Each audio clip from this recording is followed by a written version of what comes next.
hakuna nyumba nyingine atakayokwenda kuikalia mtu baada almauti, baada ya mauti yake, yaskunuha, ambayo yeye atakwenda kukaa huko, illa ile nyumba ambayo kana qabla almauti yabniha, ilikuwa yeye kabla ya mauti akiijenga. Kwa namna anavyojenga mtu hapa nyumba yake ndio ataikuta vile vile.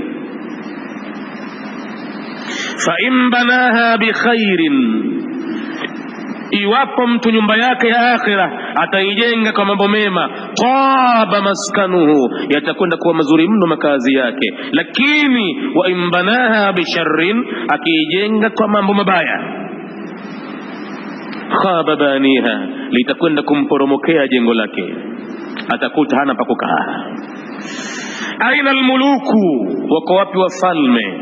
Allati kanat musaltana, wafalme ambao walikuwa na nguvu sana wakitikisa dunia. Hatta saqaha bikasi almauti saqiha, ilifika wakati ukweli wakauona, yule mnyweshaji akawanyweshwa gilasi ambayo ndani yake mna mvinyo wa mauti. Walikunywa vile vile na wao, na sasa zimebaki hadithi zao, wanasimuliwa mambo yao wenye hawapo. Amwaluna, mali zetu binadamu, lidhawil mirathi, ni kwa ajili ya wale warithi, najmauha, tuzikusanya, si kwa ajili yetu, ni kwa ajili ya watakaorithi baadaye. Wewe mwenyewe huwahi kuzitumia.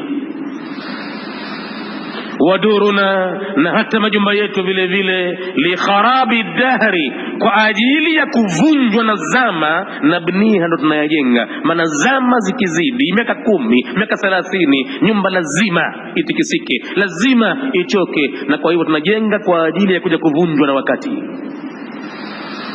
Kam min madaini, ngapi katika miji, fil afaqi, katika eneo la anga, majumba ya ghorfa, qad buniyat, yamejengwa duniani.